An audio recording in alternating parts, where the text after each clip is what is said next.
We'll be going over the IRS Interactive Tax Assistant tool that helps taxpayers determine if their residential rental income is taxable and whether or not their expenses are tax deductible. So this doesn't help people determine whether they're subject to passive activity loss limitations or whether depreciation of property is applicable in their situation.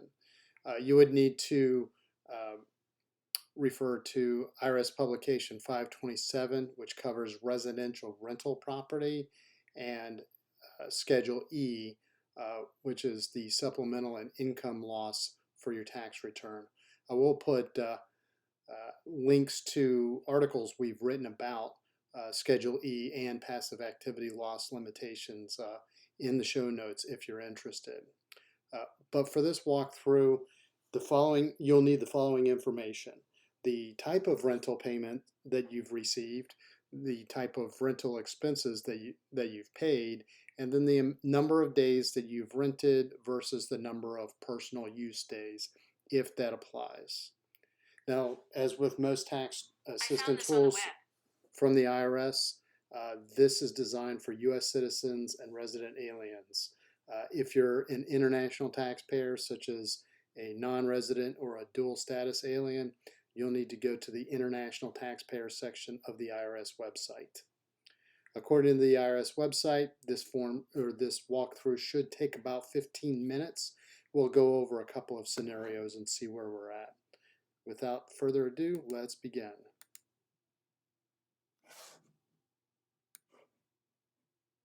So, as mentioned, we're going to go over residential rental income and tax deduction possibilities for any expenses. At the time of this recording, 2022 is the most recent tax year available. We have not completed the 2023 tax season or tax year yet, so now you can ask about either rental income or expenses. So we'll ask about both. So what types of rent payment did you receive? And you can click on any of these blue buttons. For example, advance rent is the amount of rent that you receive before the period that's covered. So if you charge like prepaid rent, that would be advance rent. If you charge the fee to break a lease, if you charged for a security deposit. So let's say we charge for rent and we charge for a security deposit. And the security deposit, according to the IRS, you don't include it in your income when you receive it if you plan to return it to your tenant at the end of the lease. But if you do keep part or all of the security deposit because they don't live up to the terms of their lease, you need to include it in your amount of income in that year. If it's called a security deposit and it's used as the final payment of rent, then it's considered advance rent. You would include it in your income when you receive it. So let's say that what are tenant paid expenses? So if the tenant pays any of your expenses, those are rental income. And because you're including it in rental income, you can deduct the expenses if they're deductible. So let's just say that you charge rent and a security deposit.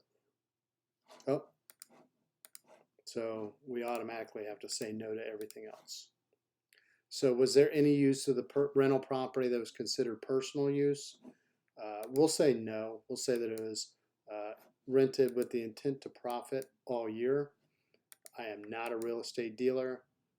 We did not provide significant services, not utilities, but like cleaning, changing linen, maid service. This might be something where, like, if someone's at a long-term stay at an Airbnb or a furnished house or apartment, that would be something to consider. An option to buy agreement, we'll say no. Are you the sole owner? We'll say we're the sole owner.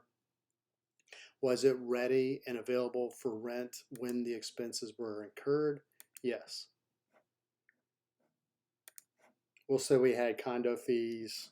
We'll say we had some legal fees and some insurance expenses.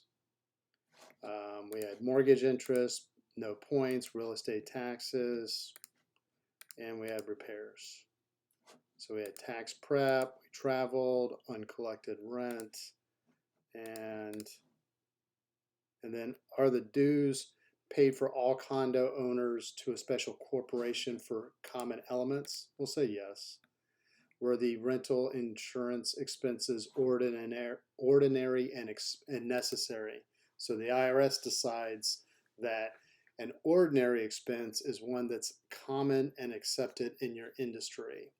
And then a necessary expense is one that is helpful and appropriate for your trade or business.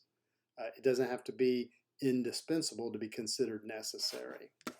So, for example, real estate agents, if you happen to be one, drive around. So, an ordinary and necessary expense in the real estate business would be expenses associated with your car.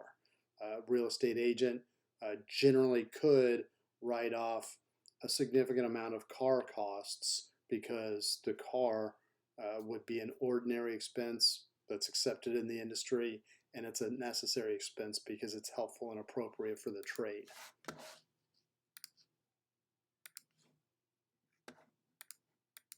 So we'll go through some of these. Yep, the legal fees were necessary.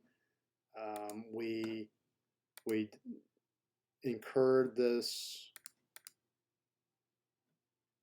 Did we have a legal obligation to pay interest? Yes, we did. Were the rental real? Again, all of these ordinary and necessary. So kind of a prerequisite to be able to write off some of these expenses is actually being able to say to the IRS that these are ordinary and necessary expenses.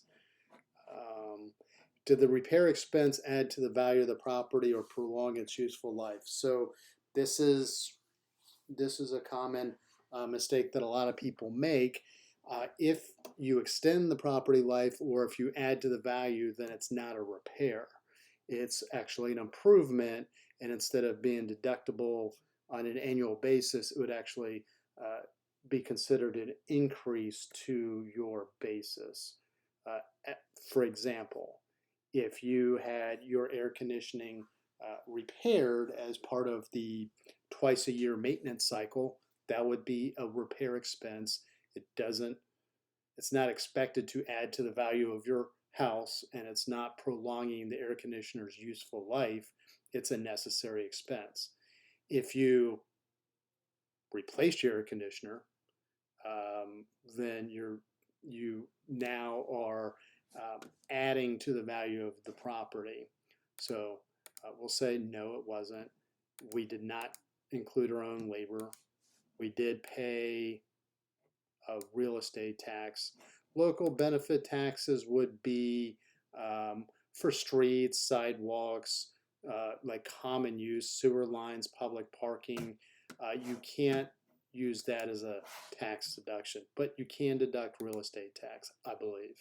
So was the real estate tax imposed on you? If you're the owner of the property, then it would be imposed on you. But in the IRS example, if your spouse owns it and they file a separate return and they pay the real estate taxes, then they're deductible on your spouse's separate return, not on yours. If you file jointly, then you can deduct it because you and your spouse are filing jointly. So we'll say yes, it was. Did we pay the real estate tax in the year? Yes. It was based on the assessed value of the property. It was not sold or purchased in the tax year. Did you know we did not have any reimbursements or refunds? The travel expenses were ordinary and necessary. A primary purpose to collect income, manage, conserve, or maintain rental property. So the rental income is taxable except for the security deposit. And as we previously discussed, if you kept part or all of it because you needed to pay the cleaning bills, then what most likely will happen is you need to declare the portion that you kept as income, but you're probably going to be writing it off by the amount that you spent. You'll also have to refer to your state's specific laws about keeping security deposits uh, when it comes to terminating leases. Some states allow a little bit of flexibility for costs. Some do not. So you need to be careful. Some states actually require the landlord to pay whatever the interest was on the security deposit if the tenant has been staying there for more than a year. So in the traditional real estate environment that had been out and about between the Great Recession and COVID, where interest rates were near 0%, that probably wasn't a big deal. But if you're paying 2 months rent, and that's, in some areas that could be $6,000 or $8,000, and someone's collecting interest off of that money, then according to your state law, you might actually be entitled to that interest payment. So if you're a tenant, check into that. If you're a landlord, you should probably check into that too. But you do have deductible rental expenses as well. So your condo fees are deductible. You can deduct the assessments for the common parts, but you can't deduct any special assessments for improvements. You can probably recover your share of the cost of improvements through depreciation. You can deduct the insurance premiums, the mortgage interest, the repairs, the real estate tax. You can deduct part of the return fees to prepare Schedule E. You can deduct other expenses to pay, resolve a tax issue. But you also have non-deductible, so you can't deduct uncollected rent. You can't deduct the loss of rental income. You can't deduct legal fees that were to defend or protect the title to your property. Those fees would be added to the cost basis of your property. So that's just one example. This seemed to be pretty comprehensive. What I always advise people to do is print out this review screen at the bottom and go through it with a fine-tooth comb. If there are any of these items that are in blue that we checked, they're now in purple, but take a look at the blue items to see if there's any point of confusion that you might have. And then go through and make sure that you answered each question correctly. If you went back and said, hey, you know what, I did use this for a week back in the summertime, in between rentals, then go back and change it and see what questions come out of that. Because the IRS does have rules about personal use. The amount of time that you use a property for personal use can impact how the IRS considers that in your income. So make sure that by the time you've finished all of this and you print it out and you're ready to move forward on doing your tax return preparation based on this information, then keep all of this information in your tax records. You don't need to file it with your tax return. However, if the IRS decides to audit your tax return, it won't happen for a couple of years after you file, and by then you'll have forgotten everything that you put into your tax return. So this is a good reference point. If you made an honest mistake, you can correct it. If the mistake's in your favor, you'll get some money from the IRS. But if you owe the IRS money, then you can at least use this to show that you tried, that you used due diligence, and through that, hopefully you can avoid any negligence or accuracy related penalties. So this is not legal advice. It's not tax advice. It's not meant to be tailored to your situation. if you have more complexity than what this walkthrough deals with, you probably need to be talking to a tax professional, such as an enrolled agent or a certified public accountant, about your tax situation. So that's all we have for this video.